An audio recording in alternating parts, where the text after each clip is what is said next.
We are people advocating cannabis education here at paceradio.net. The views expressed by the individuals during this broadcast are their own opinions, and they may not be the same as those of their group or other organizations they may be involved with.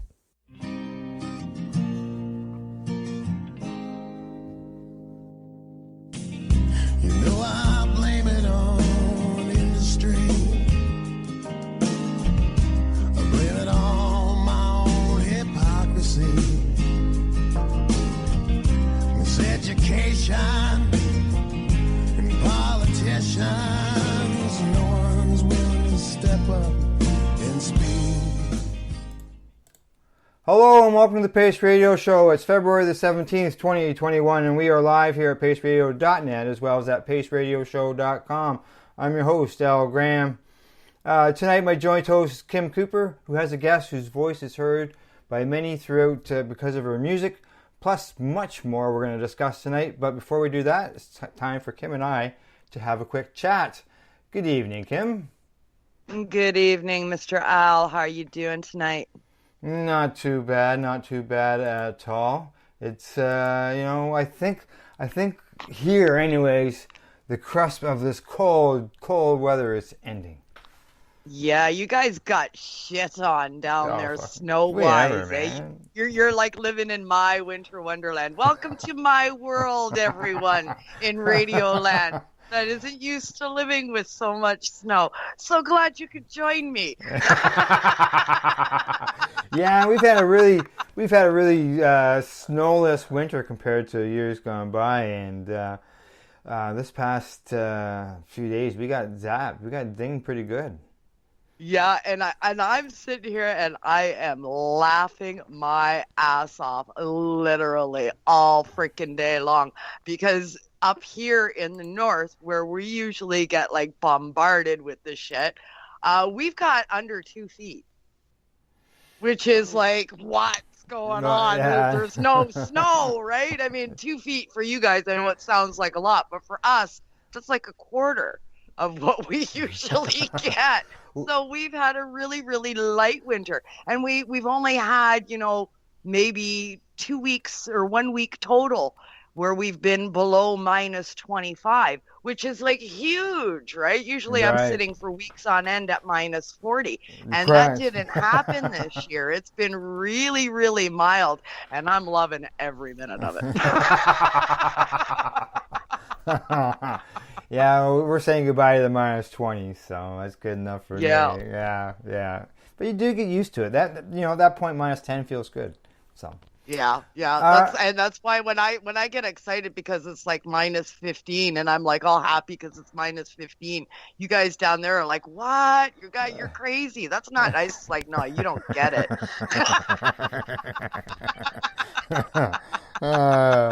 But yeah, it's the colder it gets, those other temperatures don't feel so bad anymore. It's like in the spring, 10 degrees in the spring can feel really nice, where it can be really cool in the fall. That's right. That's right. Because now we're used to the heat. So it's all what you've become adjusted to, right? And then the change is happening, and it's all about perspective at that. So I'm quite happy that you all got shit on. I got to tell you. Well, talking about heat, in our quick little news article today, we got a fellow here who's taking some heat. We most certainly do. Today's article we're going to talk about is coming from Timmins Today. It's a Northern Ontario article right here in the town that I live in, Kirkland Lake, Ontario. Kirkland Lake driver was charged after police seized suspected cannabis.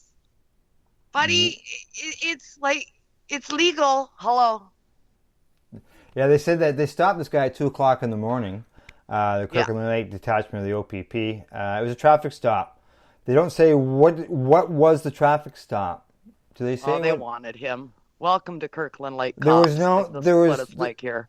Yeah, it doesn't say why he was stopped. It doesn't say ride program, because they would list that.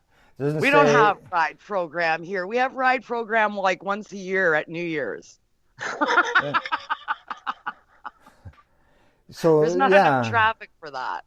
Like So it's a they, tiny town, right? Like yeah. fuck, the cops knew the So guy. They wanted him.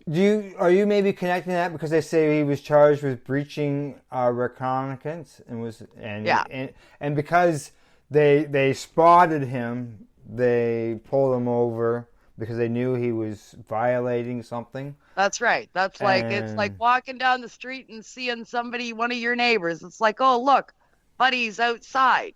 You know who that person is. I mean, it's a mm, tiny town. We all live in the same town. We all work in the same town. Everybody knows everybody, right? right, Walking down the street, even if you don't know their name, you know their face. yeah. And that's what it's like here.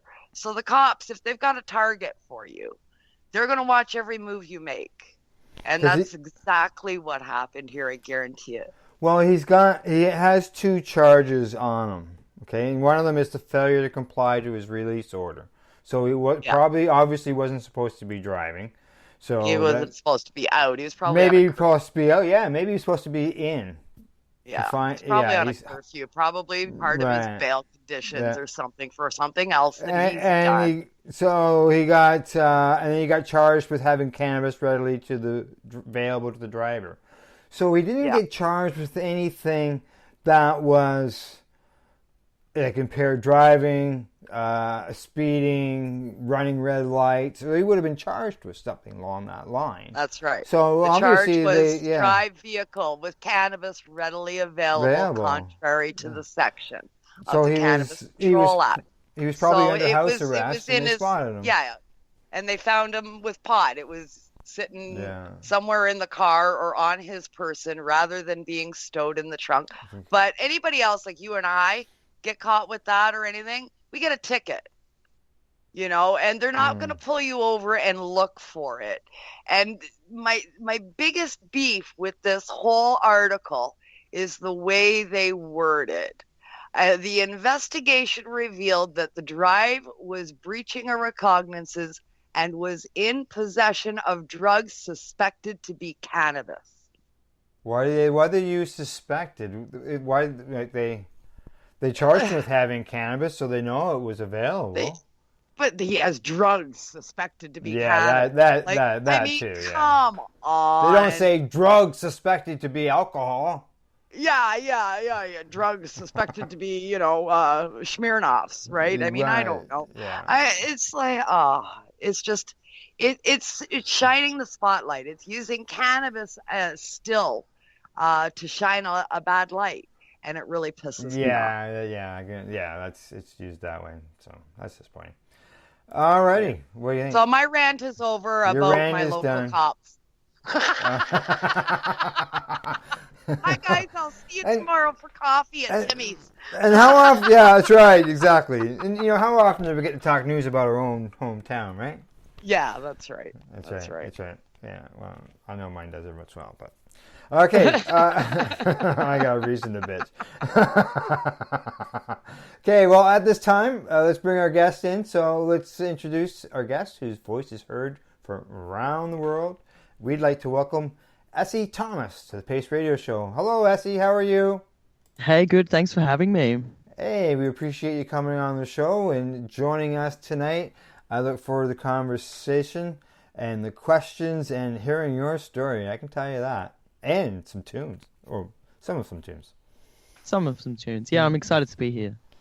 And Kim, do you want to give the backstory on Essie, how you met her, so on and so forth? And I'm just going to hand the questions over to you. Sure, sounds good. I met Essie, almost 4 years ago now, in BC. We both had attended an event out there called the Mom Cup. That's MOM, Mail Order Marijuana Cannabis Cup. That was held in Vancouver. And Essie was there from Australia. And I, of course, went out to cover the event for the station we were at that time. Al and I were at that time. And that's where we met. And I've been fun. And, we had a few conversations while we were there, but it was quite busy. People were talking to everybody, and there was quite a lot of people there. But I was fascinated by all of the conversations that I had with the people that were there from Australia. It's when I first learned about Nimbin. I had never heard of Nimbin before, and it was my first education on Nimbin. And then I found out Essie was a musician, and when we went back to our Airbnb, I looked her up. And wow, I was blown away by your music, and I've been following you ever since.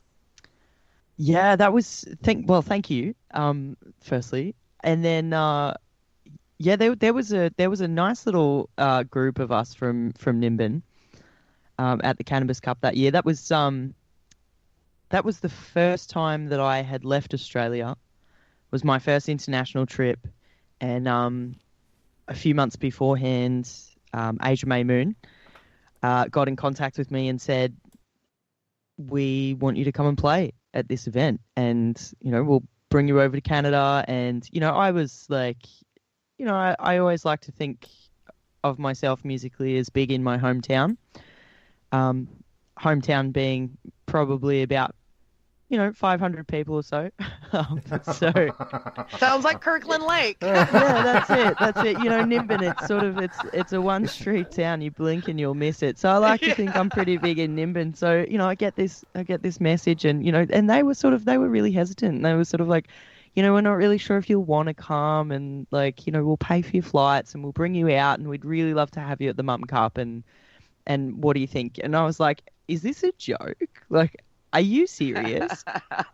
and they were like, no, it's definitely not a joke. Let's book your flights. And 2 months later, I was on a plane and in Canada, and it was just such a whirlwind. I actually had no idea that there was other folks coming from Nimbin, or even from Australia for that matter. Really? So I got there, I got picked up at the airport and dropped off at a hotel. I was just like, first thing, it was so overwhelming for me. I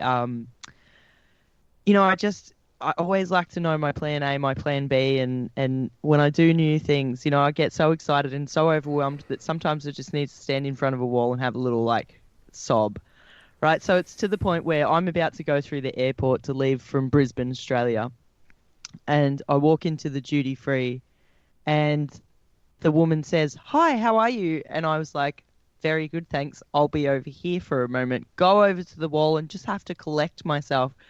And the journey just went from there. It went from, having a little overwhelming stand in front of a wall for a few moments, collecting myself at the Brisbane airport, to being in Canada, and it's freezing cold and it's a new country, and it was amazing. It was so amazing. I just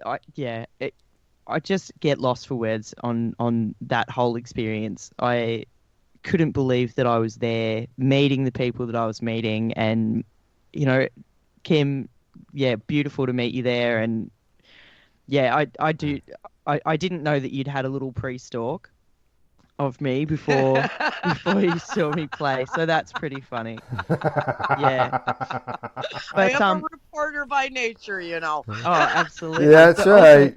But also, fun fact, I was there to sing and play music, and cannabis, THC, makes me tone deaf.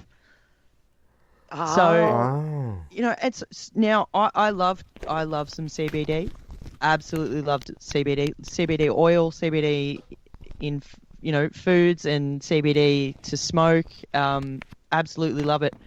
But get me in a room with 200 other people, and they're all smoking, and and I was like, there was a lot there. You had to be messed right up. There was no way anybody was walking around in there straight. There's no way. I know, right? And I was standing there going, this is the biggest gig of my life, and I am ripped. Yeah, you're hotboxed. Yeah. Oh, welcome to the cannabis community in Canada. Thanks. Yeah, thanks. Hadn't been that baked since I was a teenager, tell you what. Yeah. Oh. It was That's a good. great night. It was a great weekend. We partied our asses off for 3 days. Really enjoyed my time there. And tone deaf, I never would have known it because you killed it. Oh, thanks everyone. I've been great. Yeah. It it turned out to be a really, really wonderful time. And yeah, I was pretty stoked. Got taken out by our hosts. Got to see a bit of the nightlife in Vancouver, and Good. Yeah. Good. yeah, Now, you said it was cold. Like, you know, when It was I'm in cold. It Ontario. actually snowed. Kim and I we think BC's not cold in the winter. No, not to what you heard us before as the show started. Absolutely, yeah, no, totally. I think the thing I also appreciated quite a great deal about that was that you guys were talking about degrees Celsius. Am I right? Yeah. Haven't we heard were, that yes. for a couple of years, have I? Yeah, yeah, because you'd be that down in Australia. That's right. Yeah. Well, yeah. So in Australia we say degrees Celsius, but I'm actually in California at the moment, and Correct. it's it's all Fahrenheit, and so people will be like, "Oh, what's the weather like today?" And I'll say, "Oh, it's going to be around 16," and people say, "Wait, what? What? 16 degrees Celsius? Like it's actually not a terrible day." So No, it's not. It's a pretty but good also- day. yeah, that's it. That's a really nice day. But also, this was, I was the Aussie in Canada who had never seen snow. So, Right. we go out, I'm with Kit and Puff and a few of the gals took me out, and we went to this bar. I have very vivid memories of being out on a deck. It wasn't snowing, it was sleet. Yeah. But in my mind, it's snowing, right? Yeah. So I'm outside and I'm like piling up the sleet going, it's snowing. And the girls inside going, oh yeah, Aussie, she's never seen snow, and then of course we're in a gay bar. So all the queens are standing there going, oh, she's never seen snow before, so I'm just, and they're all standing there having a little giggle at me. It was the best thing in the world in my mind. But yeah. So when I say it's cold, I come from the subtropics. So yes, yeah, exactly. That's what I was thinking. Yeah. I was going to get to that. Like where you're from would probably be like 34 on the Celsius end of things. Yeah. Yeah. Well, I mean, in the winter, we can sort of get to the like 4 or 5 degrees Celsius, and that's a really cold night for me. Yeah. So Yeah, when we were there that's in a nice Vancouver day here that in the winter. weekend, the weekend we were there 4 years ago, as I recall, it was a fairly chilly week that week in BC. Oh, yeah, it can happen. For BC, it was a fairly chilly week. It wasn't like what we're used to by any means, but for BC weather, it was fairly chilly. There were a couple of nights that I was there. I think it was hovering around 2 and stuff. But yeah, I walked around most of the time I was there with a jacket on. Yeah. The thing I couldn't believe is that I was so rugged up, I felt like I was wearing 5 duvets, and everyone else was just maybe in just like a lightweight puffer, and I was. If the accent didn't give me away, the jacket definitely did. And not only that, but they were all borrowed clothes as well, because of course I've like packed my suitcase, and I'm like, I'm going to take this shirt, and I'm going to take this shirt, and it might be a little bit cold. I'll take this windbreaker, but of course I get there and I'm freezing. Yeah, it was. Yeah, for sure. But I loved it though. Absolutely loved it.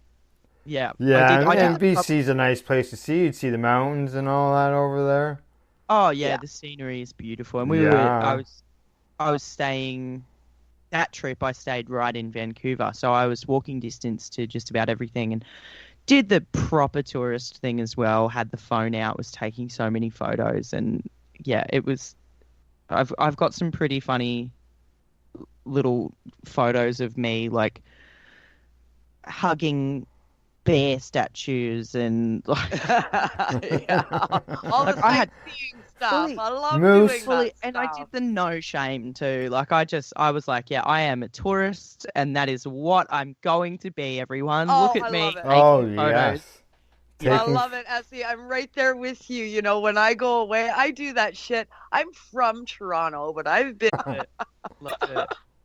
Yeah, for sure. It's funny, when you started talking about your trip, You mentioned about, going to the wall at the airport, and I need a moment, and having a moment there because it was quite overwhelming, and I that really resonated with me, because that was I was only a couple of years into working as a co-host, as a joint host with Al on the radio station.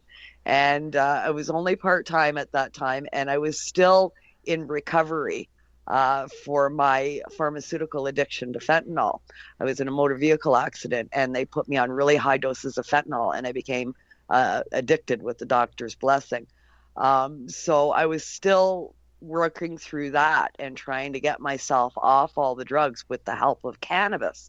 And so I was really in a struggling with PTSD and symptoms with breakdowns.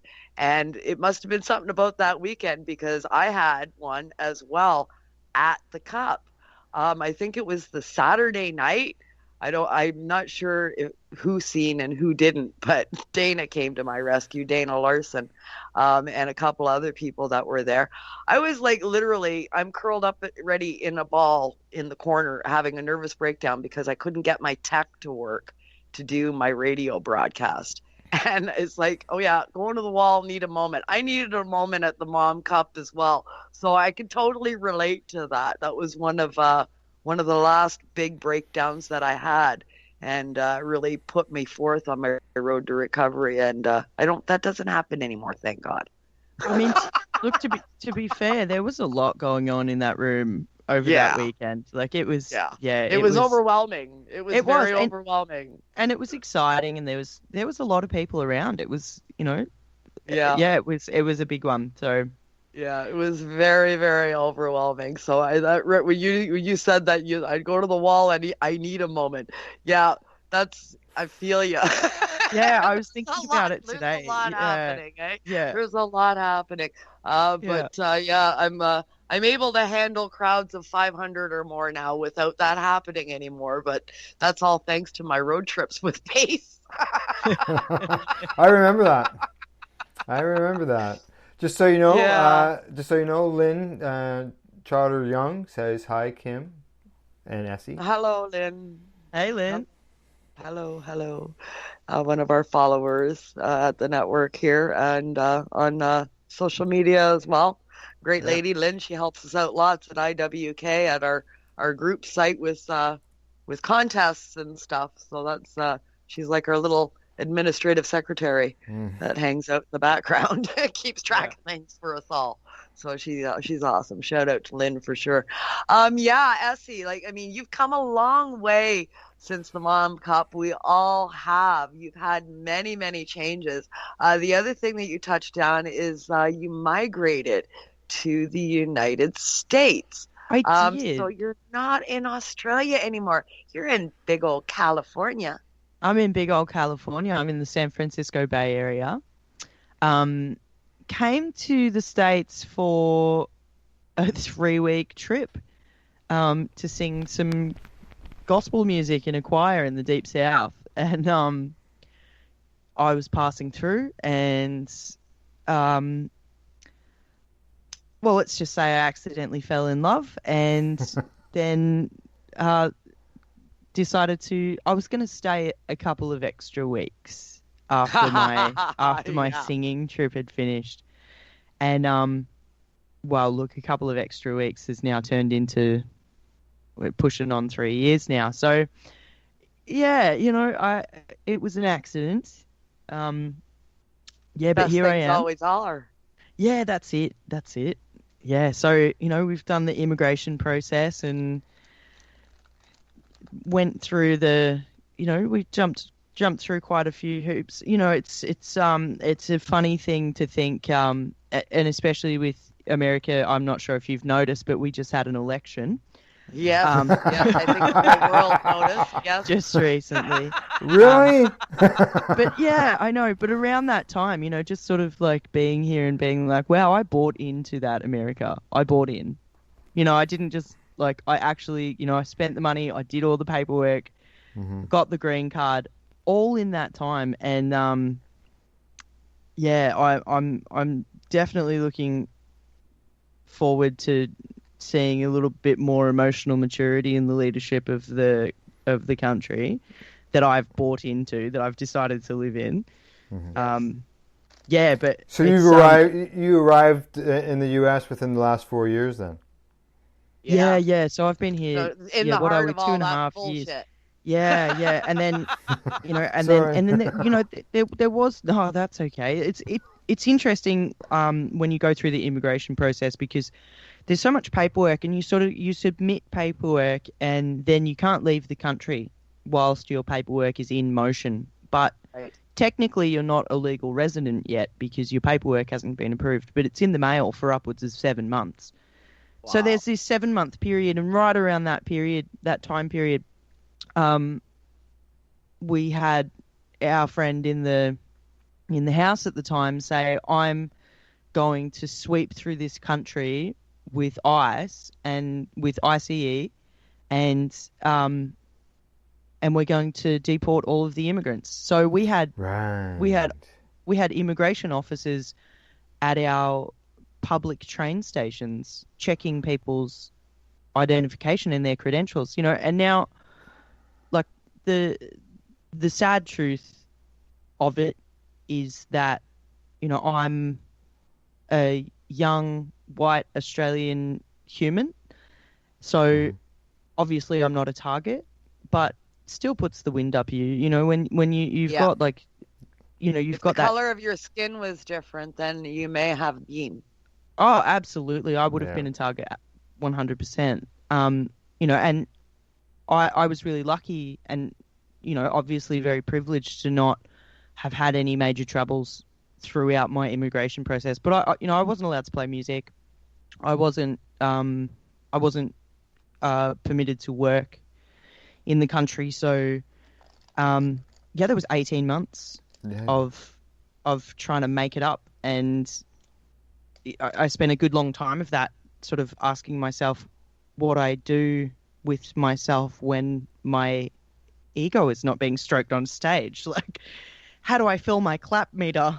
So, well, that's in your blood.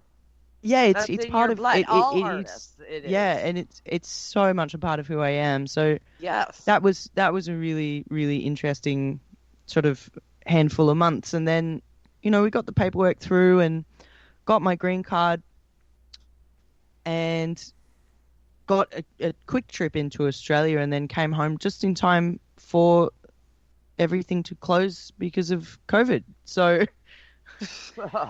I got about 3 weeks in there where I was like fully feeling myself. I was, free to work, got some good jobs, did some gigs, felt like maybe I could be a real human in this country again. And then COVID hit. So, it's been a really interesting journey.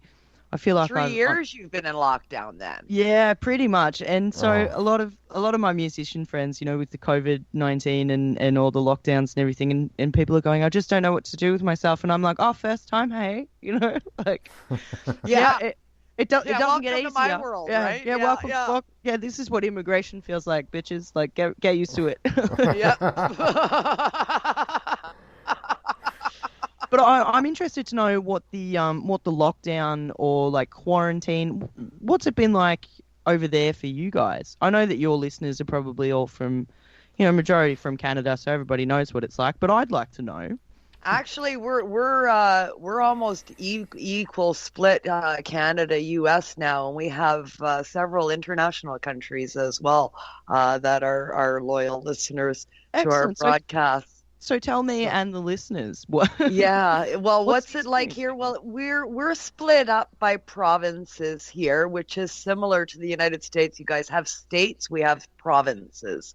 Yeah. So basically, every province is doing what they feel is best for their province. So it's various levels of lockdown are happening from coast to coast, depending on where you are.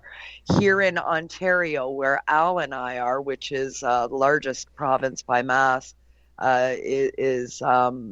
we're just coming out of a full province-wide lockdown that was initiated for what, Al, about 3 weeks? Yeah, about that long. about that long. And so About is that 3 weeks. because you guys had a wave of Yeah. We had a numbers? wave. They had Yeah. what they called the second wave, is what they say.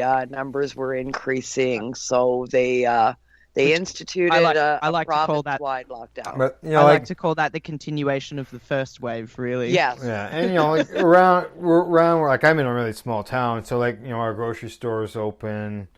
Yeah. Or even our dollar store, anybody had groceries, you know, they were open. If you- Stores if were you carry bringing in food, you're groceries to open. sell, you know. Yeah. But you know, the things like the spa, it was closed. You know, The gym is barbershop. closed. Yeah, Can't get a tattoo. and then it depends on our Uh, lifestyle. Like for like Kim, she's in the middle of nowhere, right? So there's not too many people where she's gonna walk to. And Yeah. you know, even myself, like I said, I'm in a small town, and it's not like we're living in a city. Like you live in Toronto and stuff, where it's you know you're packed in there like sardines. Whereas out here, we're just you know We're spread out already. spread out. You know, So and that's what I tell everybody. I said I self-isolated Yeah. in 1999 when I moved. Yeah, for sure. that's right. Yeah, when you moved up there, you sure did. So, well, ladies, it's time for us to take a break. Alrighty. Okay. Pay some bills.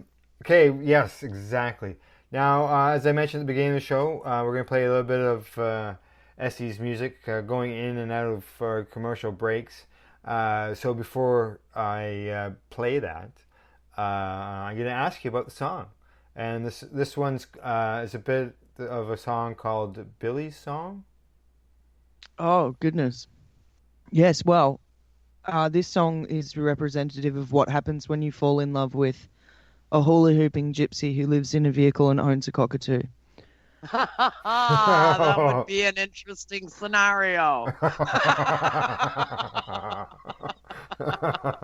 I'll do Okay. it now. I'm sure you've all been there. People will hear a bit of the beginning and they'll hear a bit at the end, and if they really enjoy that, they'll go looking for the stuff that's in the middle.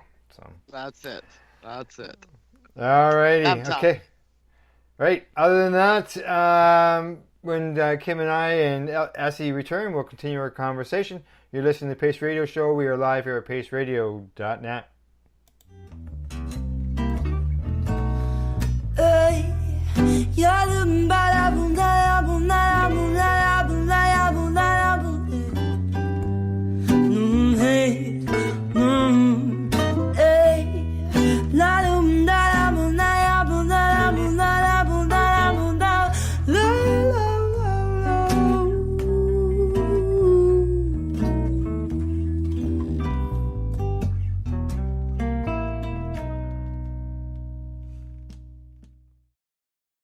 You're listening to the Pace Radio Network here at paceradio.net. BMA Hydroponics has everything you need to succeed. Visit our hydroponics superstore at 404 Maitland Drive in Belleville, and we'll show you how to grow your own quality cannabis for pennies per gram. We're open Mondays, Tuesdays, Wednesdays, and Saturdays from 10 a.m. to 5 p.m. and Thursdays and Fridays from 10 a.m. to 7 p.m. Call 613-967-9888. BMA Hydroponics. It's worth the drive. The only way to go. CP operates a medicinal cannabis signing clinic. If you want to grow your own medicinal cannabis and are located anywhere in Canada, then I'd like to suggest that you give them a call. They can be reached at 1-613-967-9888. That's 1-613-967-9888, and grow on with CP. Are you interested in Canadian and international cannabis news? If you are, then catch myself, Kim Cooper, and Al Graham for our live reefer report on the Pace Radio Network, found at paceradio.net. A doctor's job is to relieve your pains. And when it comes to growing cannabis, the biggest pain is trimming. Let Dr. Buck Cannabis Trimming Solutions take the pain away. Whether you're a home grower or a commercial operation, we have the cure. From 4 plants to 400 plants, garden size doesn't matter. Dr. Buck Cannabis Trimming Solutions comes to you with years of experience and professional discreet service. It's simple. We trim your weed and we do a damn good job. Visit drbuckcts.com to book your trimming. Enjoy the buzz of legalization with Campbellford Lifestyle Shop. From lights to plant nutrients, books, consumption accessories, and more, we've got all your basics to grow or consume cannabis. Visit our info center or take a look at our piercing services and body jewelry, now available in-store through Campbellford Lifestyle Shop, 17 Bridge Street West, Campbellford.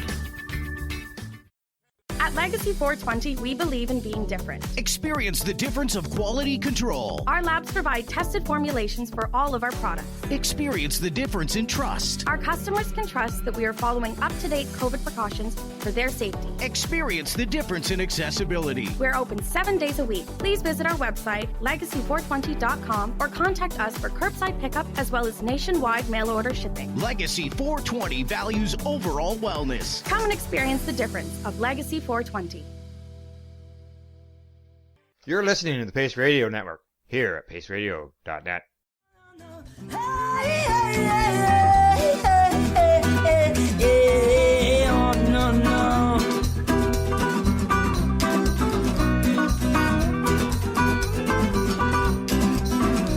can have anything that you please, just a few things that I need.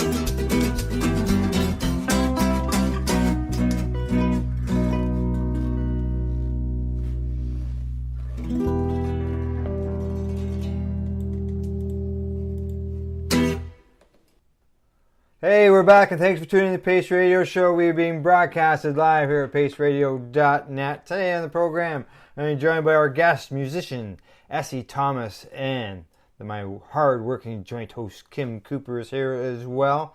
Ladies, we were talking basically about your meeting together in BC before the commercial break, and our listeners got to hear Essie sing some of Billy's song. And just so you know, we got a message from Lynn again, and she tells us that she loves your voice. Oh, thanks, Lynn.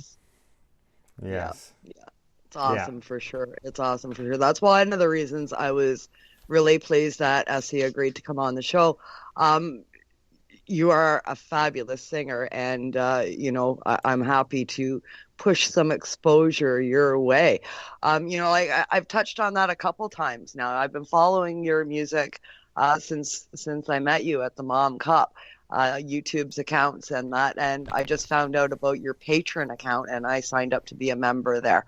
I'm thrilled to be able to contribute to support what you love to do, because it so shows through in your music that you're all in.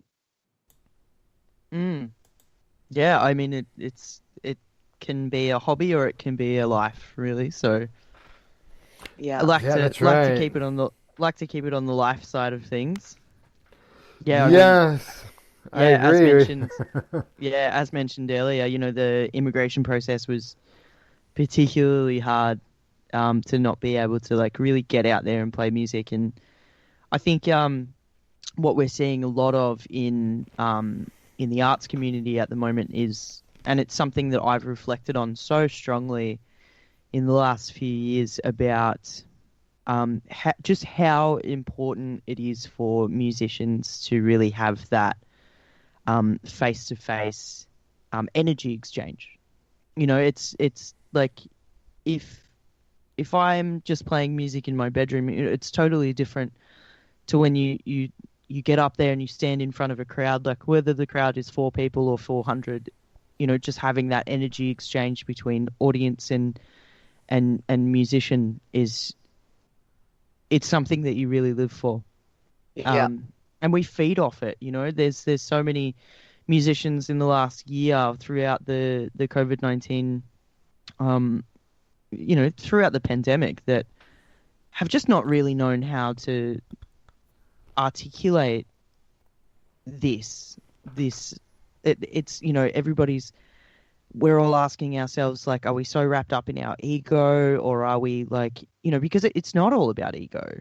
I don't think it's ego. It's energy. It's literally energy. You're literally, you're gaining strength from that. That's what gives you your motivation. That's what gives you your drive. It's feeding you. Yeah, absolutely. And so, we're seeing a lot of our music industry friends and a lot of a lot of our artistic, you know, just our communities are really, really suffering in that sense. Yeah, absolutely. And all performance arts, I think. I think probably musicians more so. I'm got a lot of people in entertainment industry doing Craig. what I do. You know, we've met lots of people in the entertainment industry on all aspects of entertainment. And yeah, musicians, you're definitely a special breed in that, a subsect in that sector. You know, but all performance artists, I think, across the board, from what I've seen, are feeling that. You know, whether it's a magician or a speaker or you know, or even whatever it is. People in acting are really exactly. Like, you know, even on stage, screen, and behind camera, as well as the ones on stage, especially. You know, they thrive on that. Oh hell, I even talked to an exotic dancer who was like, you know, there's nobody there, I don't want to do it, you know. She used to get a charge off of what she did on stage, and now she's just like, no, it's not worth it. It's like, I can dance on my bed like that. It's not the same thing. That's it. You know, you can totally do it in your bedroom. I know Craig, the host of Music and Mary Jane here on the Pace Radio Network. He speaks with other artists, because he has artists that come on his program, and not being able to get out and play, you know, in front of people, like they're all missing it, and you know, local people I've talked to, it's the same thing. It's what it feeds them. It's, you know, it's You feed on that energy. Speaking on that, you know, it takes me what you do. to. And also you can't do it. No, that's it. And it's like, well, who am I? And it's like, well, isn't this a great opportunity to find out who you are outside of music? No. That's naughty. That's naughty talk right there. But it takes me to, you know, Kim mentioned my Patreon. You know, so I started this thing called Patreon. It's a like a subscription platform. So it's basically like a Netflix for musicians and artists and presenters, where you can go on and you can pay a subscription fee anywhere from, you know, $5 a month to like $200 a month. You know, and there's different perks that you get for what you pay for. But so I do a monthly live stream concert for my patrons every month, and like, where in some sense it's like, I mean, I feel like I enjoy it a lot more when I'm doing it than when I'm thinking about it. Yeah. Because when I think about it, I'm like, okay, so I play a song and then I finish and nobody claps, and I stand there and I'm in front of a camera and it's actually shit, right? Yeah. You know, live streams, you're just playing in your own lounge room, you know, but you've put in all of the effort because you provided the lights and the sound and the backing and all the things. But, you know, at the same time saying that, you know, last month I did my live stream, and I said, you know, oh, and hello, and we're live. You know, I'd had a 8-hour day at work, and get home from work and, you know, smash in some food and have a quick drink, and then I'm standing in front of my camera and I've gone, oh, hello, we're live. And then it hit me and I was like, oh, wait, all of my patrons, well, not all of my patrons, but, you know, like my handful of patrons, like my little monthly faves are actually receiving this, and we're all sharing this right now. And then I just got like so overwhelmed with gratitude and so like excited. And I was like, actually, hello, we're live. Like, you know, so like there is that like that beautiful sense of sharing. Yeah. But yeah, you know, like we say, like it's just not the same. Live streaming, if it's not done in the right setting, like it can just be shit. And it's all frame of mind, right? It's all frame of mind. And I think that's something that we're all learning. I feel you there. I wasn't one for video either. I've always been okay with radio. I know my listeners are out there, and I've been all right with that. But video has never been my bag. Not at all. And but I'm good at one-on-one conversations. But I go dumb in front of a camera. It's like, I don't know if there's anybody out there. Yeah. What's Headlights. happening? You know, I mean, it's like, I'm I don't already. know. I'm already Yeah. known for telling. I'm already known for telling really bad jokes on stage, and now it's just now that there's nobody to laugh or shake their head at me, I just don't know where the mark is, Right, and it just exactly. escalates, and it gets worse and worse, and I end up saying some of the most ridiculous bloody things on camera.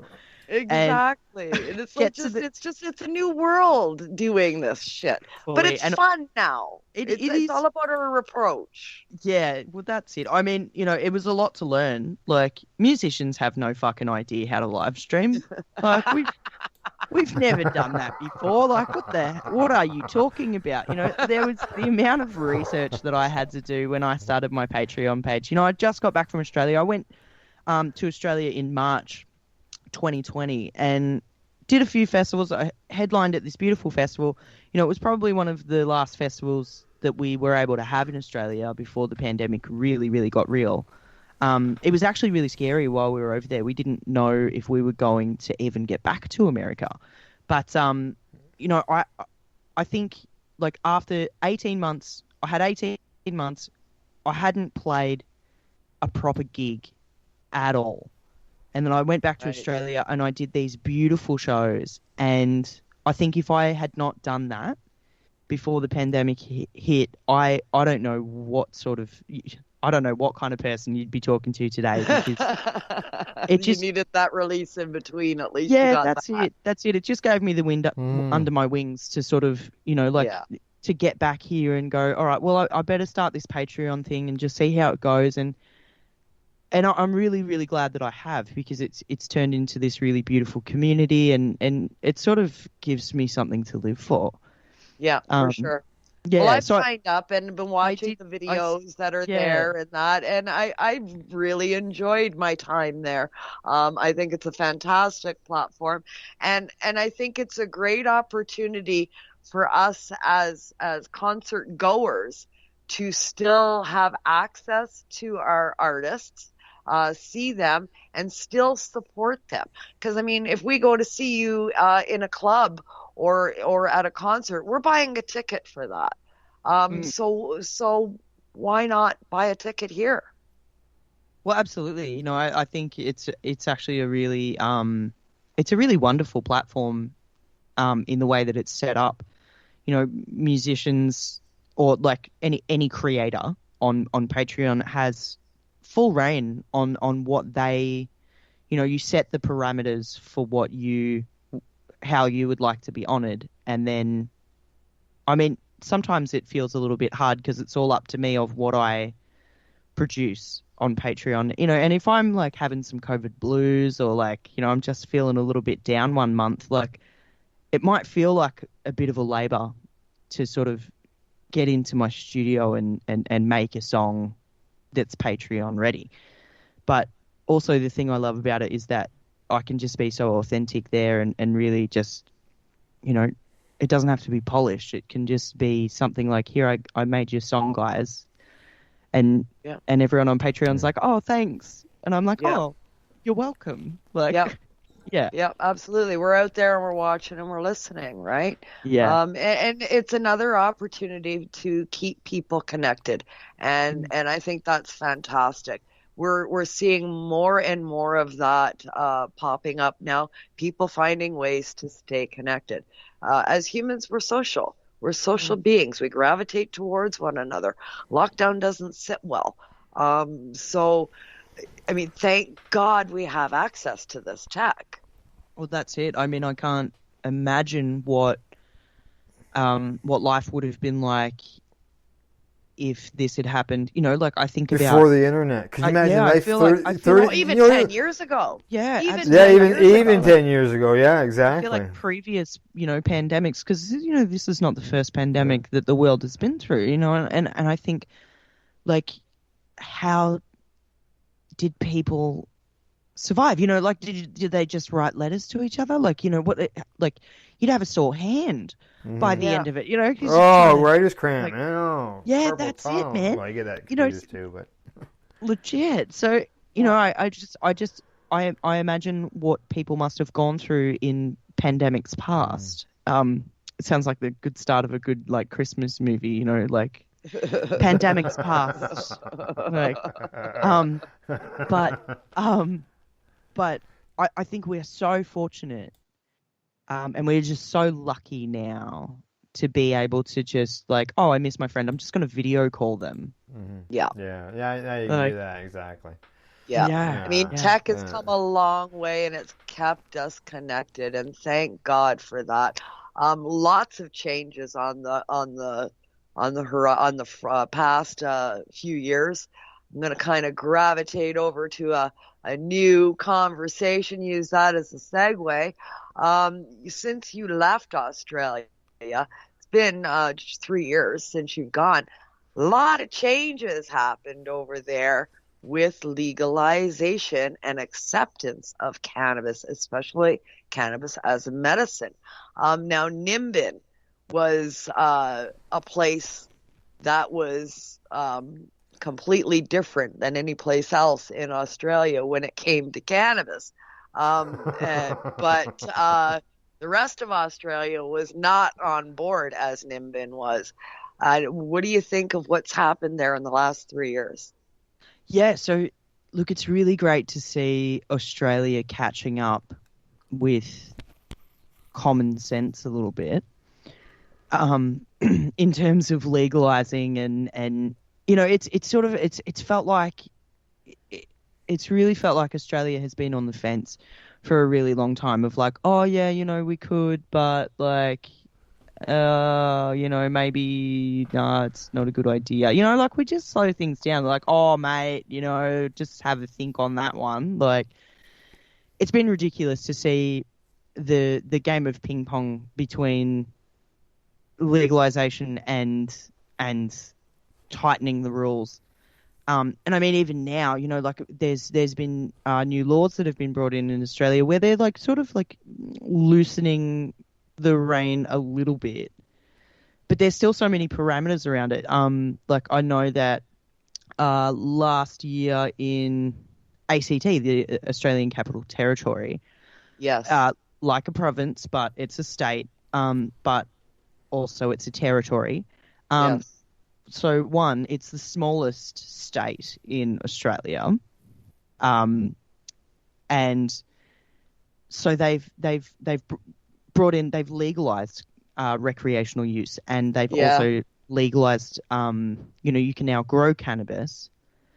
They went. I think we covered that, didn't we? Compared to, yeah, we did. That's why I got excited when she started talking about it. We did cover this on Reefer Reporters, and I was really happy when I read that report, and I went, now why can't the rest of the country do this? I know, right? So, but the thing is, okay, so you can grow cannabis. You can grow 4 plants per household, but here's the kicker. You can only have 50 grams, right? Yeah. Which is actually less than what one plant will produce. So let's say we've got a household. The household has 4 plants in it. One plant, you know, like you're only allowed to have 50 grams. So if you're growing a plant and it starts to produce more than 50 grams, let's say you've got 4 plants in the house. What the hell are you supposed to do with it? What are you going to smoke it all? Like, how are you going to get around that? Like, you know, so I think like Australia, like alongside its quarantine rules, like, you know, their quarantine and lockdown rules, like they just keep moving the mark. I think the marks that have been set so far, it's definitely like any win is a good win. Yeah. There's such a long way to go. A long way to go. This 50 grams. I gotta ask you this question about 50 grams. Is that like here in Canada? Okay, because we're legal here as a country. Yeah.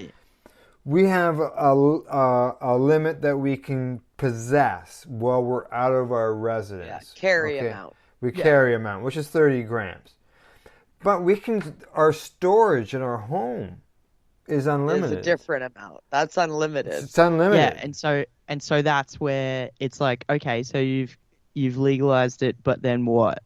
So your 50 grams, is that your that's across include the board. your storage as well? I think look, it's To be honest, I can't answer that question. Okay, all right. Like, yeah, We'll find out for you. We'll find out. That's it.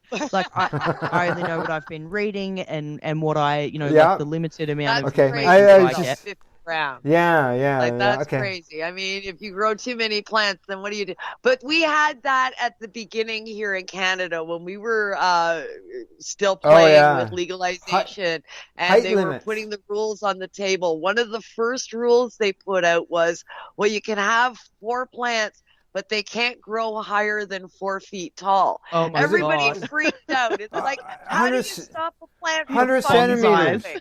100 centimeters. Just grow bonsais. yeah, exactly.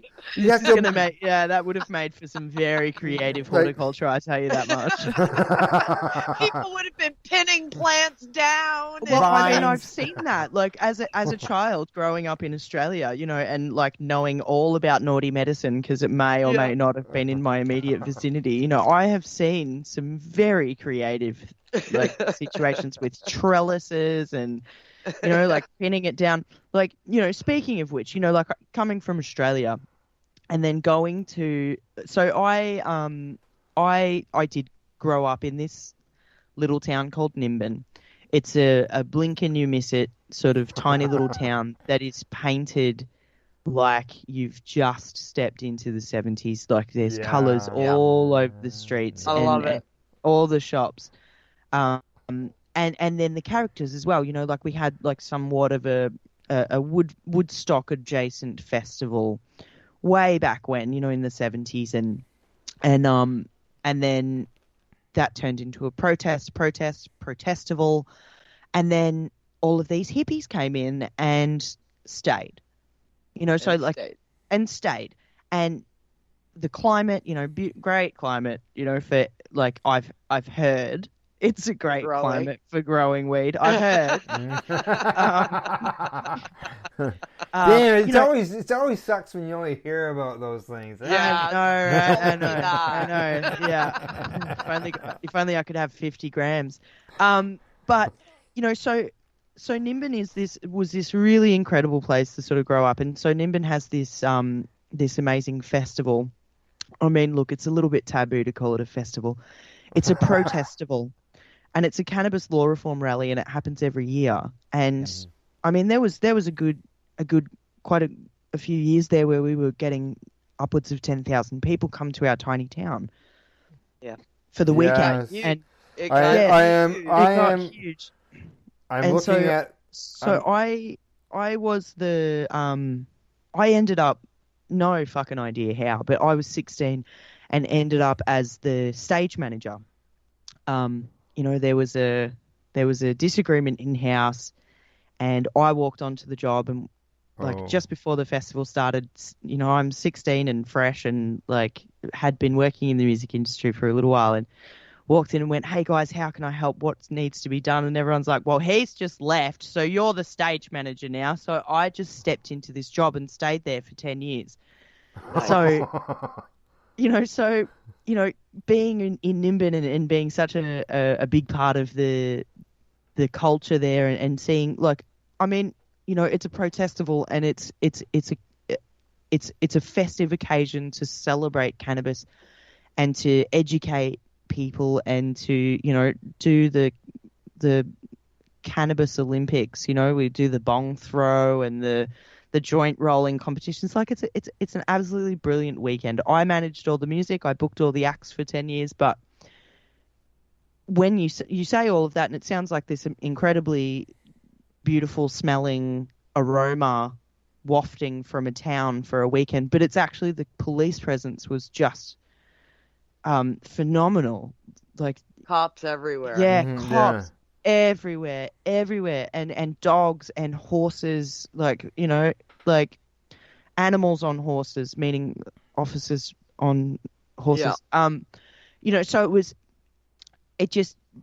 you could go, but you don't want to be smoking a joint down the street, you know, like, so coming from Australia and coming to Canada, like, I lost my shit. we're just smoking everywhere. I lost my shit. It's more taboo to smoke a cigarette on the streets of Vancouver than what it is to smoke a joint, right? And Nobody bats an eye for a joint. If you've got a cigarette, you'll get a dirty look. I know, right? So I'm a cigarette smoker, and I'm walking around trying to find like nice, discreet little spots to smoke cigarettes. Next minute, old mates walking past, blowing out a joint. I'm like, what the fuck is going on here? First time I walked into a dispensary in Vancouver, I was like, are you serious? And then and it only costs. And it's, I was absolutely blown away. And I think Michael Balderstone was too. Michael Balderstone, who is, he's the head of the mob, the Mardi Gras organising body. He's been our front man at Mardi Gras for so many years, Nimbin Mardi Gras. And he was a little bit the same, just, coming into the district. You guys were sitting at that table at that event, and I swear to God, you guys were just like, you were sitting there for the first night, and you all looked like you were just dazed and confused. You were all in shock. I think we were. What the fuck is going on? I don't understand. Yeah. And also, like the weed's really good in BC. Like, I don't think I've ever seen Michael so stoned. Yeah, we were all pretty high. Yeah. Go ahead. Go ahead and finish your thought. No, just what a great weekend. It was culture shock completely, and not. Yeah, I guess it would be, wouldn't it? Before we go to the break, I just want to mention something about Nimbin, because who knows what's going to happen after we come back after the break. Yeah. Back in, I'm going to say 2012, Treating Yourself magazine had a big feature on Nimbin. It included a huge cover photo and several pages on the inside. Every page is covered with photos, separate photos of the parade and speakers. There's somebody here with a microphone in a green outfit. I don't know whether that would be you or not. I haven't got a clue. But there's all kinds of photos in there, and then there's a little write-up at the end. And the writer of that his name was Mark Henrik. I don't know whether you would know that name or not, but that's where I heard a lot about it seen it is through there. But anybody who's interested, treatingyourself.com, back issue 35. You can't miss the cover. Can't miss the cover. It's amazing. What an amazing photos to see for sure. Sure. It was it's always been on my bucket list, for since I met and found out about Nimbin. It went on my bucket list. I said, I've got to go to this place. And then of course here we are in the world that we live in today. So it's still there on my bucket for a list. while. Yeah, well, when things open up, first weekend of May every year in Nimbin, New South Wales, Australia, we have a party. It's the home of the big joint. It's the home of the big joint. Yeah, and the big joint comes down the street in the parade. Yeah, we go from the cop shop to the amphitheater. Exactly. Yeah. That's all right. Very cool. As we go into this break, just so you know, we're going to play a bit of a song called "See You Later When You're Not Mine." Got anything you want to say about that before we play it?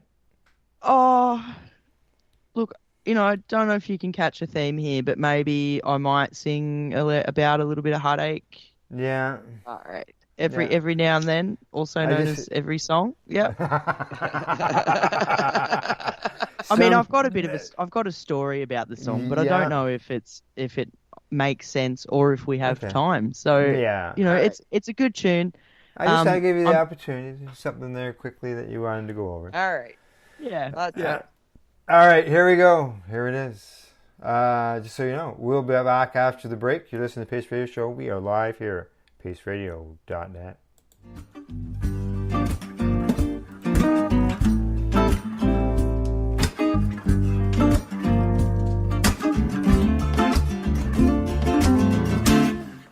Said I don't wanna feel this time now. And I don't wanna feel the space. I don't wanna feel no drive to keep everything so separate. No more, my love. You're listening to the Pace Radio Network here at paceradio.net. Growing your own vegetables, flowers, or even medicinal plants can be a challenge without the right equipment and proper know-how. At BMA Hydroponics, not only are they your urban horticultural experts and suppliers, but their staff holds the customer's needs paramount to making a sale. Family-owned with decades of experience and knowledge, they offer free advice in person, by phone, or email. BMA Hydroponics wants to ensure you have the advice you need, which is why you'll find tips and tricks on different ways to grow, like wick, ebb and flow, drip, or aeroponic system, as well as other helpful links at bmahydroponics.com. If you can't find what you're looking for, just let them know, and they'll do everything they can to get what you're looking for. At BMA Hydroponics, each staff member also possesses a federal exemptee MMAR license, making their strong suit empathy, experience, and dedication to their customers. Because when you know how to grow, you'll have results that make you proud. BMA Hydroponics in Belleville, Ontario. Visit bmahydroponics.com. CP operates a medicinal cannabis signing clinic. If you want to grow your own medicinal cannabis and are located anywhere in Canada, then I'd like to suggest that you give them a call. They can be reached at 1-613-967-9888. That's 1-613-967-9888. And grow on with CP. Pace Radio is the People Advocating Cannabis Education Radio Network. A doctor's job is to relieve your pains. And when it comes to growing cannabis, the biggest pain is trimming. Let Dr. Buck Cannabis Trimming Solutions take the pain away. Whether you're a home grower or a commercial operation, we have the cure. From 4 plants to 400 plants, garden size doesn't matter. Dr. Buck Cannabis Trimming Solutions comes to you with years of experience and professional discreet service. It's simple. We trim your weed and we do a damn good job. Visit drbuckcts.com to book your trimming. Enjoy the buzz of legalization with Campbellford Lifestyle Shop. From lights to plant nutrients, books, consumption accessories, and more, we've got all your basics to grow or consume cannabis. Visit our info center or take a look at our piercing services and body jewelry, now available in-store through Campbellford Lifestyle Shop, 17 Bridge Street West, Campbellford. At Legacy 420, we believe in being different. Experience the difference of quality control. Our labs provide tested formulations for all of our products. Experience the difference in trust. Our customers can trust that we are following up-to-date COVID precautions for their safety. Experience the difference in accessibility. We're open 7 days a week. Please visit our website, legacy420.com, or contact us for curbside pickup as well as nationwide mail order shipping. Legacy 420 values overall wellness. Come and experience the difference of Legacy 420.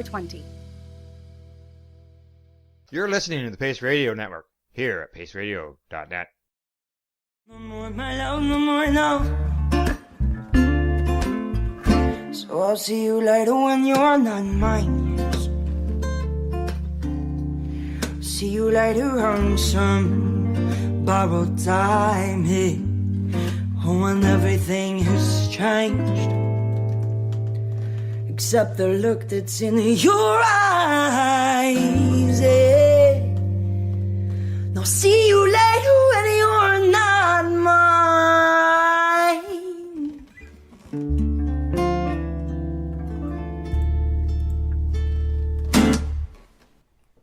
Hello and welcome back. You're listening to the Pace Radio Show. We are live here at paceradio.net. And if you miss our live shows, don't forget you can always catch the podcasts afterwards at iHeartRadio, Spreaker, Castbox, Google, Apple, on and on and on and on. There's just so many more.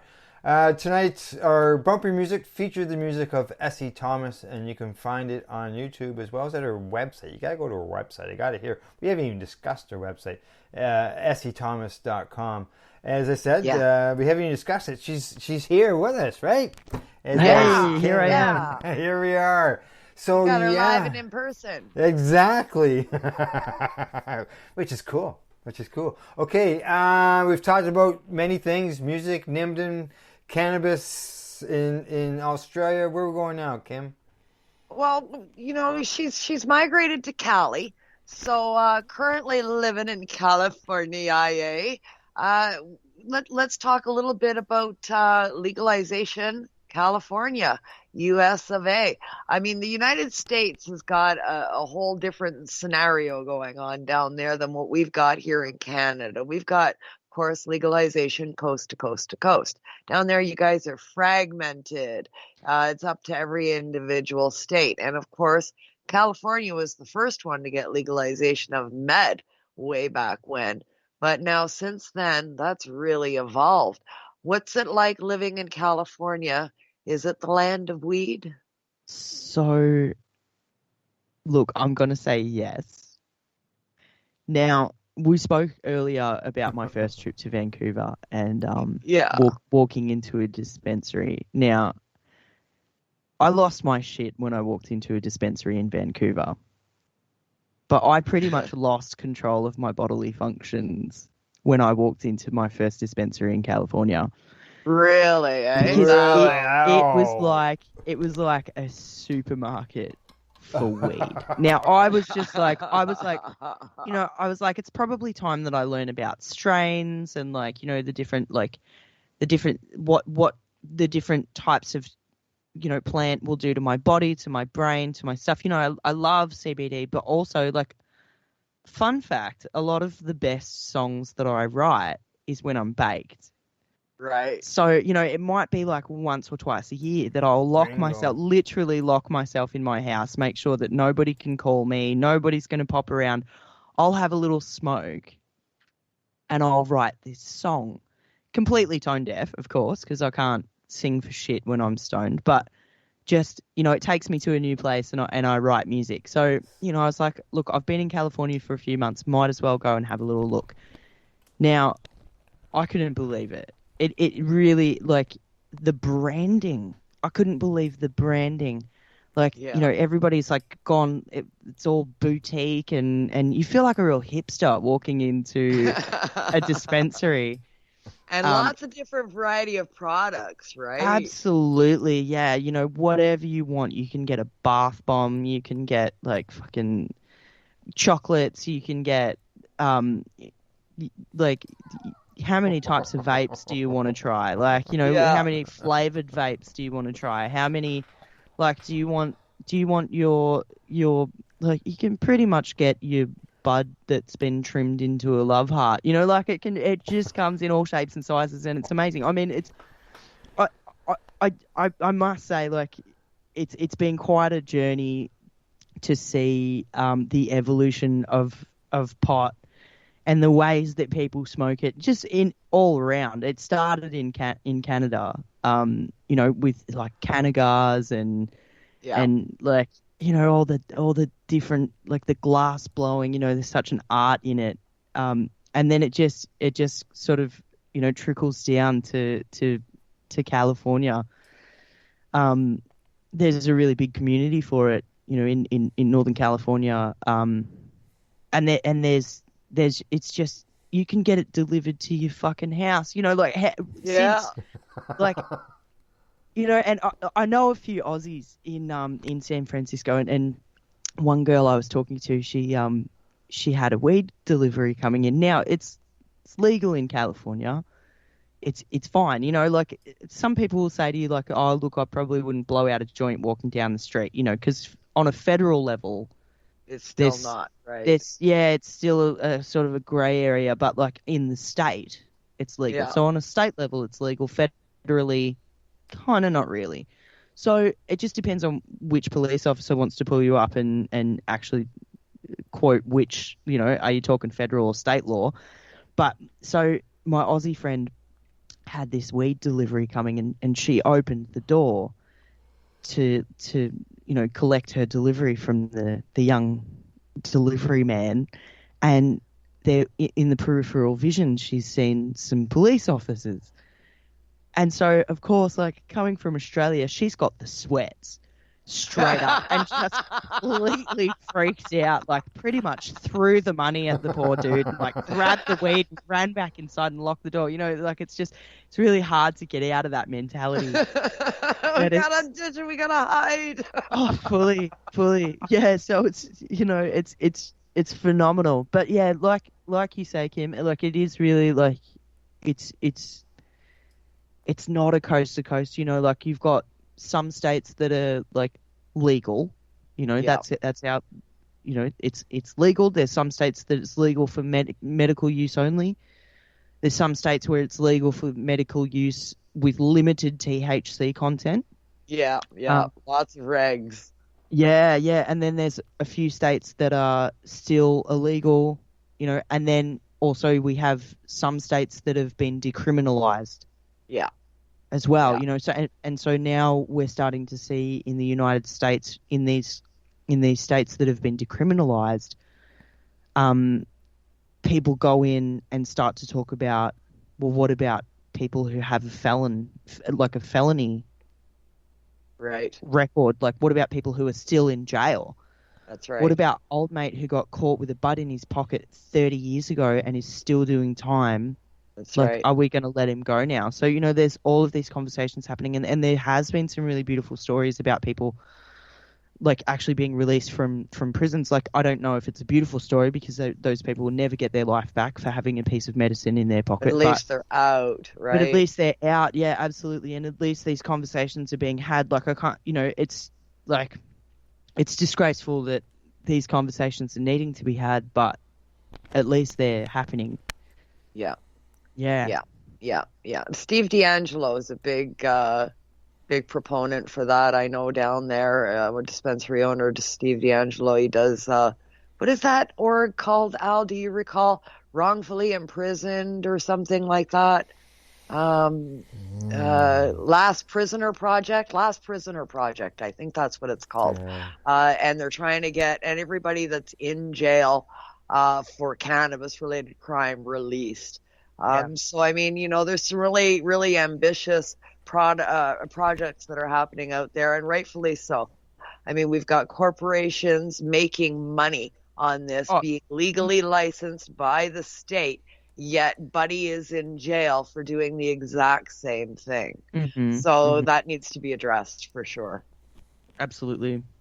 You know, and it's on a systemic level. You know, it's where is the profit? Absolutely. And who's receiving that profit? Yeah. And then we've got our little guys that are locked away for it's a big kettle of fish, that one. Yeah, for sure.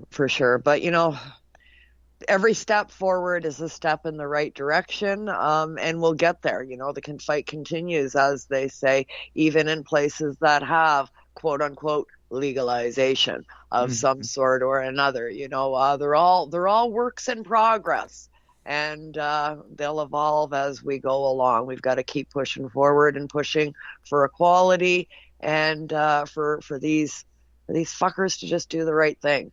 You know? Yeah, that's it. Right. So, I mean, we got back together in contact, speaking on chat again recently, when I put up a post recently, looking for somebody with either a British or Aussie accent, a female, to do a 3-word clip for me for a brand new show being launched here at the Pace Radio Network. And you spoke up. And I did. So cool. I went, I'm Australian. I'm female. Said, yes, you are. And I have an accent.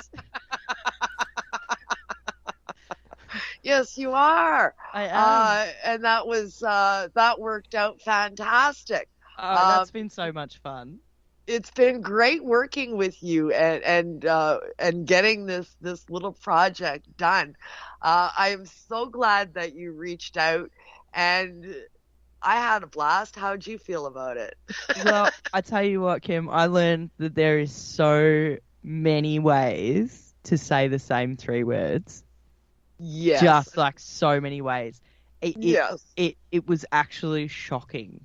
You know, I was like, 3 words, it'll be fine. You know, got a little cocky. Like, I got all my recording gear. It's going to be fine. It's going to be totally great. You know, I'll just set up my computer. It's going to take me 5 minutes. Little did I know. Listen to the giggle. Right? That it was actually going to turn into this, like... Project! And not only was it a project, but it was like a really, like... I learned a lot through this project. Had to learn how to reuse my recording studio gear. Like, it just ended up being this really funny situation where it was probably 10 p.m. at night and my spouse was asleep in the bedroom and I was in my studio, which, you know, we're in a lofted warehouse. We don't really have many walls. So, like, it's all fair game in the noise sector in my household. And so I'm in my bed, in my workstation, repeating, "Open your eye. Open your eye." And I could just imagine them trying to sleep and just hearing that in their dreams. Over and over and as over. I'm repeating it for open your eye. Your eye. So I had the cat sleeping on the bed next to me, looking at me funny every time I said it. You know, I was trying to ask her for advice. She was bullshit. Yeah, no, but it turned into this really great project, you know, and then trying to like get it to go with the music as well. Like, it's so funny, you know. You could go, like, I almost got creative there for a minute, and I had to really pull myself back and be like, no, we're not doing vocals, we're doing a voiceover. I'm glad that you were awake. I know that we've got quite a time difference between the two of us. So me texting you at 10 p.m. at night, my time, was probably, 1 a.m. And I'm going, are you ready for a couple of tests? I'm sitting here at my desk going, yeah, sure, fire at me. Let's do this. Do you want to do more of a whisper? Or do you want me to, like, elongate the eye? Or do you want me to go slow at the start and fast at the end? Or do you want me to, like, oh my God, you handled that like a champ. Yeah. Did she tell you what she did with? Did she tell you what she did with it after that? Yeah, I sent Essie a copy of the finished product with the video.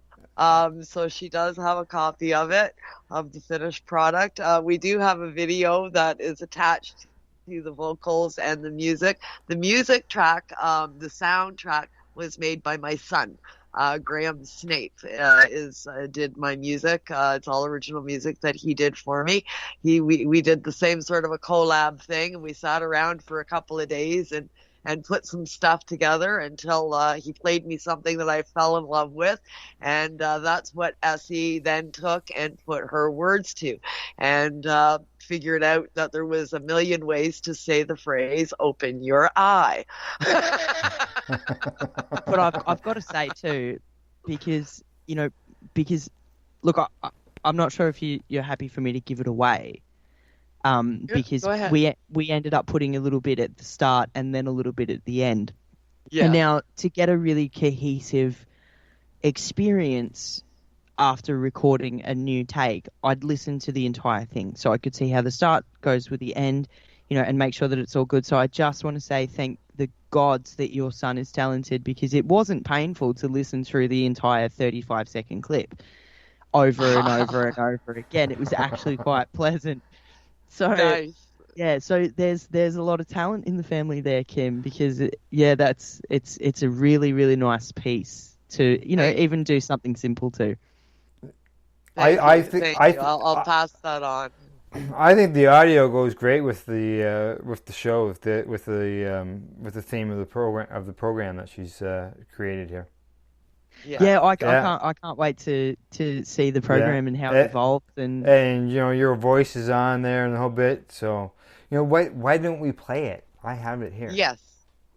Al does have a copy of Essie's addition to the clip, so we are going to give you a sneak peek, and we are going to play the opening audio clip with the contributions from Graham Snape, music by Graham Snape, vocals by lyrics by Essie Thomas. Open your eyes.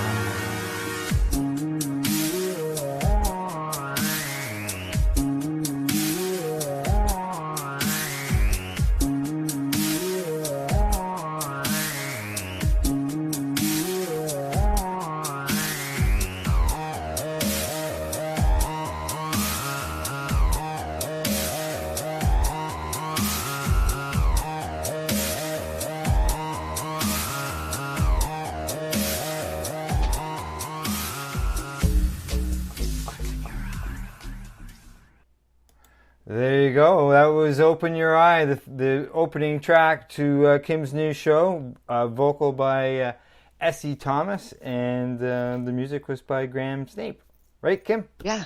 Yeah, All yeah. right. So really pleased with how that turned out. Nice collab going on there. Essie stepped up big time and created a wonderful final version for our brand new show, Open Your Eye, here at Pace Radio. Yeah, well, it was a pleasure. You're really fun to work with, Kim. Thanks. Now the music, people heard the music. They haven't seen the video is an added experience to the music, and it all goes together. It's really cool. Yes. So people have to know to watch your first broadcast come Tuesday. Yeah. We're up on tap this Tuesday with our very first broadcast, our very first guest, which I have not announced as of yet. I've got an ad that's going to be going up either later tonight or tomorrow morning, giving the grand announcement on who we have on for our very first guest. I'm really pleased with this person agreeing to come on the show. I'm pretty excited about of having them on. I think it's going to be great. We go on this Tuesday at 1 p.m. Eastern Standard Time, and the first video podcast that we have here at the station will be played on Open Your Eye social media page on Facebook, as well as our network's social media pages on Facebook and YouTube. Correct. Be live streamed at the three locations, so everybody will be able to watch that. And then afterwards, what we're going to do is take the audio from that, and we're going to post it as a podcast here through Spreaker. So on the radio station. That's right, here on the network, here through the Spreaker thing, and that way people, it'll help spread it even further. Our listeners will be able to catch it as well. Yeah, for sure. So, I'm thrilled that you reached out. And when you did, I was kicking my own ass. It's like, well, of course, Essie, why didn't you think of that? And so I was thrilled when you reached out. And it's been fantastic working with you. Yeah, well, it's always nice to connect with my friends from Canada. So, I'm stoked. Thank you. Yeah, well, I look forward to hearing more of your stuff coming out in the future. That's for sure. I've been listening for a long time, and that's not going anywhere anytime soon. I'm really excited about participating on this new site that you have, Patreon. It looks really, really cool. I've been watching videos on it and reading some of the comments and interactions with people that are on there. And there's also a chance to, reach out to other artists as well while you're there, right? Or sign up yourself as an artist. Yeah, that's it. It's it's pretty much open slather, and it's sort of just a great opportunity to, you can collaborate with other creators. You can, create your own sort of presentation, whatever you sort of need from it. It kind of has it, which is great. Very cool. Very cool. Well, I'm excited to see this grow and be checking it out further. And I'll see you online. You will. I'll see you at the concert, I suppose, Kim. Yes, I'll be there. That's cool. I like how that's done. You get an actual concert too. Yeah. Once a month. Once a month, we do a monthly concert. We do requests during the month. Sometimes I'll pull names out of a hat and then just get in contact with one of the patrons and say, "Oh, it's your turn for a request." And so, which has been great. I've got some really crazy requests, anywhere from like Annie DeFranco to Counting Crows. Like we did 10 songs in 10 days one time, and cool. It was madness. It was absolute madness trying to learn 10 songs and record a video along with the audio for it. And it really, cool. It really has evolved over time too. We started just recording stuff on my phone, and then somebody said, well, you're going to need some new lights, so somebody donated some lights, and then my spouse bought me an audio interface so that we could put all of the gear through the computer, and then, of course, then I had to get the recording studio set up so we could make the sound better. So it really is like it's been a slow grow, but just, it just keeps getting better. And that's the beauty of, everybody just putting in that little bit financial contribution, is that it can go towards the music. But not only does it go towards the music, it also pays my rent. It pays my rent and my bills, and it's kept me alive Puts in this food time. in your stomach, Absolutely. a roof over your head. Oh, yeah.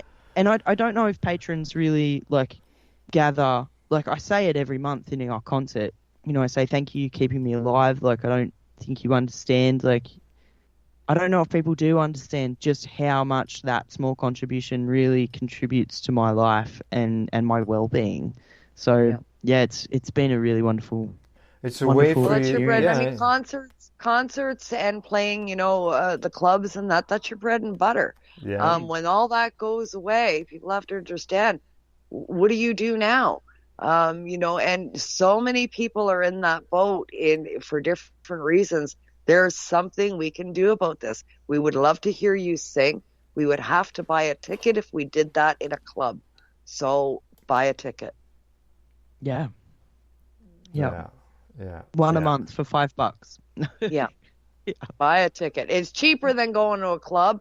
You can hook up your audio to your home speaker system, and it's way easier to do dabs at the living room table than it is at a concert theater. Now, that's right. It is. Yeah. You can smoke doobies and do dabs and have a concert right there on your big screen right in front of you. See, what a lot of people don't know is that usually whilst doing a concert, I'm actually wearing moccasin slippers. That's awesome.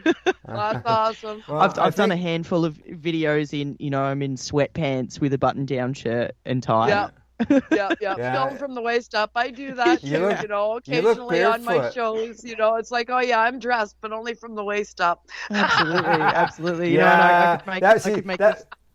Yeah, that was the problem about reefer reporters and videos. Is it was the morning. No, I refuse the video in the morning. Not when I'm not in the morning. By 7:00 at night, I'm dressed. But in the morning, no.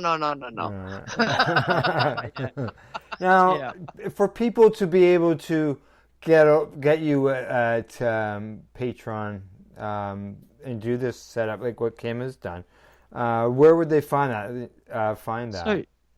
So you would go to Patreon. That's Patreon. Patreon.com/Essie Thomas Music. All right. Okay. Good stuff. Now, just so you know, I'm at your website, and there's a spot there that says become a patron.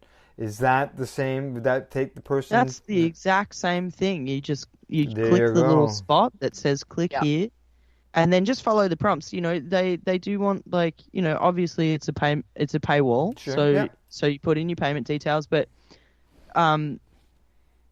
it feels really safe.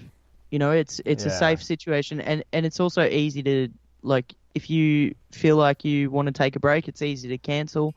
It's also easy to up your pledge. They call it a pledge. So, if you want to start on $5 and get your foot in the door, I do a pay as you feel situation. So my $5 patrons get exactly what my $75 patrons would get. So if you want to dip your toes in the water for $5 a month, you'll get exactly what everybody else is going to get. Okay. So, I know a lot of patrons, a lot of Patreon creators like to, your $5 you just get maybe you'll get a behind the scenes footage or just some little thing, and then their $30 patrons will get a whole bunch of other stuff. But I just think in this time, during the pandemic, it's so different across all countries that, where people might be able to leave their house without a mask in Australia, we're still in the thick of it over here. Oh, you are. In America and in, in Canada, we're all going through different forms of lockdown, and we're all dealing with different forms of loss of income, and we just need music. We just need to be community, and we need to have these like beautiful, special things that we're able to visit. So, yeah, it is a pay as you feel, and yeah, I'd love to see you there. We're banking on our 30 patrons. So I did say that once I get 30 patrons, I'm going to start working on a new single. I'm just reading that. And you know, and it'll get there. It doesn't mean that like as soon as I get 30 patrons, it's going to be a bam new single, because obviously singles cost money. But I'm pretty determined to start getting the ball rolling fairly soon. As soon as we hit those 30 patrons, I'm going to really start putting it out there. And I think it's going to be up to the patrons as to what single they want to hear produced as well. So, right on. I think you're like one away. Yeah, you're number 29. Yeah. So, so we've got one more, and then we'll start looking at a new single. Very cool. Well, there you go. We've got listeners out there. Come on, guys.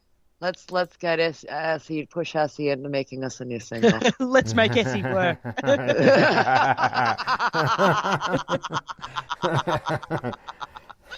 Sounds good. So is there anything else we were going to cover, or should we get into the shout-out into things? I think we can get into the shout-outs, but I'll definitely be staying in touch with Essie. We'll have her back for a follow-up show and see what's going on once things evolve stateside and around the globe with our current situation. Yeah, maybe you'll run into each other again at some cup someplace. Yes. You know, Yes. That'd be nice, wouldn't it? When I get to travel again and go back to reporting. Well, maybe Essie could come. Maybe Essie could come up with Julie for the gathering in BC. I'd love to get up there with Julie. Because we keep missing each other. We've been saying for about 2 years now, I owe you a beer. No, I owe you a beer. No, I owe you. So we've been trying to catch up for a burger, but we'll get there. Yeah. It'll Julie probably and I be were in talking Canada. about that last week. It was like, okay, well, because she has her RV now, and I have an RV. I said, okay, well, if you drive to BC from California and I drive to BC from Ontario, so, well, now we'll get her to just stop and pick you up on the way. I'll go for the trip. No worries. We figure BC's probably the good midpoint. It's a good midway point for everybody, right?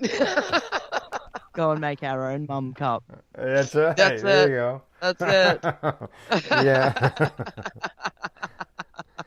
Yeah. Absolutely. Okay, Absolutely. So thank you again, Essie, for doing the opener for me for the new show. I really appreciate it. It was fantastic working with you, and thank you for coming on with us tonight. Oh, it's been such a pleasure. Yeah, thank you so much. I really enjoyed having you on. Shout out time though. We gotta let everybody know where they can find you. Let them know where your website is, so on and so forth. Yeah, so website, you've just got www.essiethomas.com. I'm on Spotify, Apple Music, SoundCloud, MyFace, Facebook, all the things. You can find me at Essie Thomas Music on pretty much all platforms. And again, if you did want to become part of the Patreon community, you are welcome. Patreon.com/Essie Thomas Music. And I look forward to seeing you around. If you do get in contact on the socials, give us a shout out. Tell me you heard me here on the radio, and let me know where you're from. It's always nice to see where people are tuning in from, and who's keeping an eye on the works. So yeah, for sure, exactly. All right, sure. Kim. Yeah, my shout out is going to another member of our radio network, Craig McEachern. Hey man, I owe you big time. What did I miss? What'd you miss? Well, Essie actually was originally scheduled to be doing a pre-show discussion with Craig this evening at 8:00. Yeah. Which is the time that we were going live. And I found out about that early this week. It was like Monday or something. It was like, I messaged Craig and it's like, hey dude, Is that like in stone or what? It took about 5 minutes. Kim was like, do you want to be part of this show? And I was like, well, I'm actually having a conversation with your friend Craig at that time. 5 minutes later, Craig gets in touch with me. So, Essie, how about we move that to next week? I was just having a chat to your friend Kim. Oh, my God. So are you appearing on Craig's show as well? I am appearing on Craig's show. Good, because I was going to suggest it off air. Yeah, no, but that's already in the works. I hooked up Craig and Essie a few weeks ago. I suggested that she go on Music of Mary Jane, and they were supposed to have their pre-show discussion tonight at 8 o'clock, and I stole her back. So, so here I am. Yeah, but, and for everybody's listening, thanks, Craig, they'll for be able to. that change for me. Yeah, he will play complete songs of your music as well. Yeah, his focus is more about the music, correct, with the cannabis, exactly, and our collab and that. So they are two completely different focuses, and I look forward to Craig's segment with Essie, where we get full segments of the songs and more deeper into the music end. Yeah, this is going to be fun. This is the pre-show to the show. Yeah, absolutely. So we're still doing a pre-show for Craig's show. Correct. Yes. But it's here with you guys. Yeah. Mind you, he'll get into a little more in depth on what he does on his show with you than we will with you on his show. Yeah, I think I said that right. Yeah. Yeah. Alrighty. Okay. Just let everybody know that the Pace Radio Show will be back next Wednesday. Joint host Julie Corello and her special guest will be joining me. You can find the network on Twitter, Instagram, Facebook. I think there's a couple others out there. I'm not sure. As well as thank yous to our sponsors. BMAHydroponics.com, Legacy420.com, DrBuckCTS.com, as well as Camelford Lifestyle Shop in downtown Camelford. And a big thank you to our guest tonight, Essie. I had a great time. I look forward to when you come back, because I know Kim's going to ask you back. Yeah, anytime. All right. Thank you. Super. And Kim, as always, hey, you work behind the scenes. I don't even know what's going on sometimes. We get through it, Al. Sometimes we work around, we That's let right. you know after. That's right. That's right. We won't let him. He doesn't need to worry about that. We'll deal with that. Good. Good. That's right. Exactly. Nice to know. All right. And as always, a big thank you to our listeners. Thank you for tuning into the show. And good night. Good night.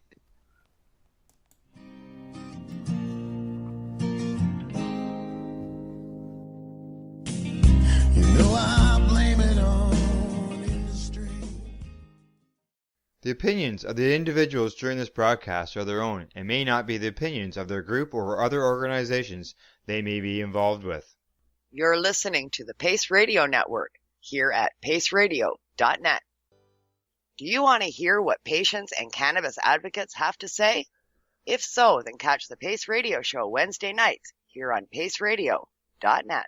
We are people advocating cannabis education here at paceradio.net.